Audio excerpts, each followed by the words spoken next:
Beyonce drunk in love?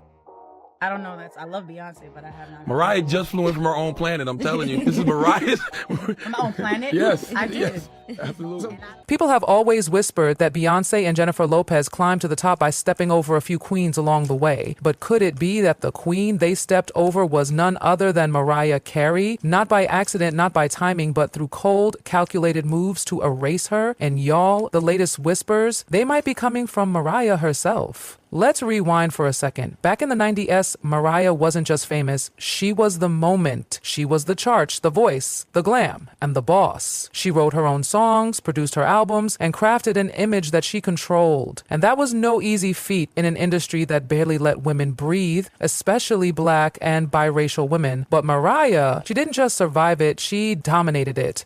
She wasn't some pretty face singing cute tunes, she was a vision. Glamour, mystery, and those vocals, divine. The girl was, and still is, the blueprint. And don't get it twisted, Beyoncé knew it. Like, there are receipts, old clips, interviews. Beyoncé didn't just admire Mariah, she worshipped her. She didn't fangirl over Whitney like this, not even Aretha. But when it came to Mariah, B.A. was starstruck. She once admitted Vision of Love was the song that changed her life and made her want to become a singer. We're talking heavenly influence levels. And Mariah, she gave the girls something to dream about. Her falsetto, ethereal. Her presence, untouchable. She was that girl. So, what happened? How did that worship from Beyoncé just vanish? Suddenly, no shout-outs, no tributes, just radio silence. Fans noticed, and the whispers started. Did Beyoncé decide she didn't want to be associated with Mariah anymore? Like she saw her as someone from a different era? Maybe even a threat? Look, nobody is denying Mariah's impact. She is the voice. But let's be real. The media loves to box her in as the Christmas diva. Sparkles, heels, snow, and high notes every December. Meanwhile, Beyoncé was rebranding herself. She wasn't just trying to be a star. She wanted to be remembered as the female Michael Jackson, a legend, a game changer, a movement. And if that's the lane she wanted, maybe she didn't want Mariah standing next to her in the rearview mirror. Maybe she started seeing Mariah not as an icon to honor, but as an image to distance herself from. This didn't make any sense to her. How did a melody that she had locked down over the summer, last summer, suddenly appear on Jennifer Lopez's album? This was something that really bothered. Jennifer Lopez, J.Lo. She was suddenly everywhere. Red carpets, perfume ads, blockbuster movies, halftime shows. But girl, let's keep it 100. Her voice, not on Mariah's level, not even close. And yet somehow she rose to icon status so fast it made heads spin. How did that happen? Especially when true vocalists like Mariah were still out here fighting for their shine. Well, buckle up. The behind the scenes stories? Pure sabotage. See, when Mariah was working on Glitter, yes, that era, she had locked down a rare sample from Yellow Magic Orchestra's Firecracker for her song Loverboy. She was excited. It was fresh. It was hers until it wasn't. Out of nowhere, Mariah hears the exact same sample on J.Lo's track, the one she had already recorded with it. She was floored. Like, how did that happen? Well, the devil's in the details, babe. Mariah was in the middle of a messy, controlling divorce from Tommy Mottola, aka her boss at Sony. He wasn't just bitter, he was vengeful. And according to Mariah, he handed that same Firecracker sample to J.Lo on purpose, gave her the track, then shelved Mariah's version, just like that. This wasn't a coincidence. This was a hit job. And J.Lo? She played along. Mariah wasn't naive. She knew exactly what was happening. She spilled it all in her memoir, The Meaning of Mariah Carey. She said that Tommy used every inch of his power to block her glow up. He wasn't just salty, he was strategic. And when he heard she was working with that Firecracker sample, suddenly Sony rushed to use it, but for someone else. And Mariah made it crystal clear who that someone was. Then came that iconic interview moment, the one that birthed a meme and a mantra. The reporter asked Mariah about other female singers. She gave Beyoncé her flowers, said she was sweet and talented. Then they asked about Jennifer Lopez, and Mariah delivered a line so icy it shook pop culture.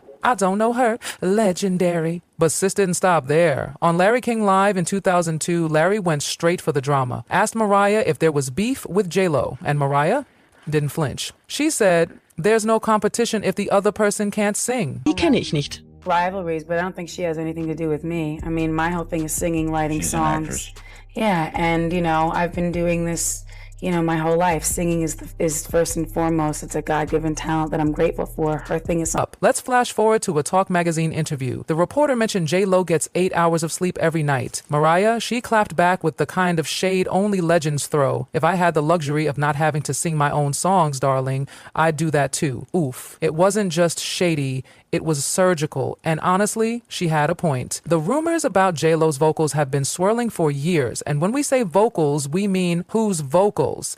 Let's talk I'm Real. You know, that early 2000s J.Lo hit? According to Ashanti, that song was meant for her. She recorded it, she sang the demo, then poof, gone. Handed over to J.Lo. But here's the kicker. Ashanti's vocals, still in the final cut. Background, ad-lib, vibe, all Ashanti. Why? Because apparently J.Lo couldn't hit those notes. And it gets even messier. That track was allegedly meant for Mariah first. Irv Gotti later admitted Tommy Mottola told him to give it to J.Lo to spite Mariah. It was sabotage. Clear, calculated, cutthroat. And J.Lo didn't blink. But it didn't stop at I'm Real. Ashanti also wrote and sang parts of Ain't It Funny, another J.Lo smash. And sis got zero credit. J.Lo just stepped in, sang some lead, posed for the album cover, and took home the applause. Ashanti was working behind the curtain, writing, singing, shaping hits, while J.Lo soaked in the spotlight. Oh, and remember What's Love? That track almost got snatched too. Fat Joe himself spilled that tea. He said Irv Gotti and Ja Rule woke him up at 3 a.m. like, yo, come to the studio. We've got something for you and J.Lo. It's going to be huge. Never mind that Ashanti already had it locked in. They were ready to cut her out. Again. And J.Lo, ready to say yes with a smile. Ashanti later addressed all this in an interview with Metro UK. She said, credit matters. No matter what industry you're in, people deserve to be recognized for what they create. She kept it graceful, but she didn't hold back. She said it hurt, watching your own vocals on someone else's track, seeing them praise for your work. No credit, no recognition, just silence. And silence, it's loud. Ashanti's story, it was painful. For years, she watched J.Lo rise off the back of her voice, her pen, and her energy. And the worst part, nobody was talking about it. She was the ghost behind the glamour, the powerhouse behind the pop queen, and the industry, it let it happen. Fans slowly started putting the puzzle pieces together. They began to notice the vocals didn't always match the performances. Something felt off. Behind every hit, there was a different voice hiding in plain sight. And when you listened closely, you heard it, the tone, the soul, the runs. It wasn't J.Lo, it was Ashanti, but it wasn't just I'm Real or Ain't It Funny or What's Love. The whispers grew louder. Multiple tracks, same situation. Background vocals were always eerily smooth and powerful, suspiciously so. But somehow, J.Lo was the one getting standing ovations and front covers. Fans began digging, studio leaks, archived interviews, the truth started bubbling up. And J.Lo wasn't looking so untouchable. How did that J.Lo record actually happen? You wrote the song for yourself or you wrote it for J.Lo? I wrote it for J.Lo. Anymore.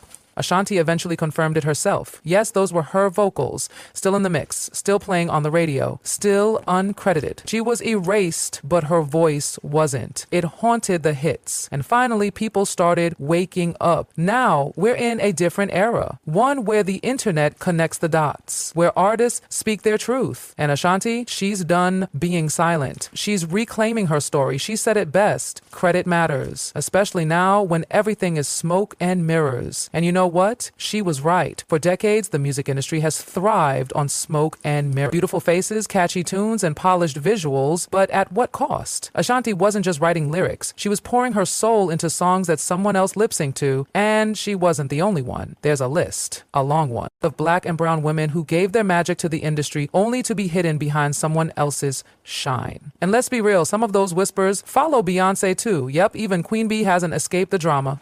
There's talk about writers, about ghost vocals, about quiet takedowns and silent strategy. But here's where the plot thickens. Because now Mariah Carey might finally be ready to speak, and not just in cryptic tweets or carefully phrased interviews. We're talking truth bombs, the real story, the receipts, the sabotage, the drama, all of it. Insiders say Mariah has something big brewing. Another memoir, a tell-all docuseries, a sit-down that will blow the internet up. No one knows for sure, but everyone agrees she's been waiting for the right moment, the right platform, the right time to light the whole industry on fire. And when she does, whew, it's going to shake the culture, because this isn't just about a song sample or a shady X. It's about the industry choosing who gets to be seen and who gets silenced. It's about who gets the mic and who gets buried in the credits.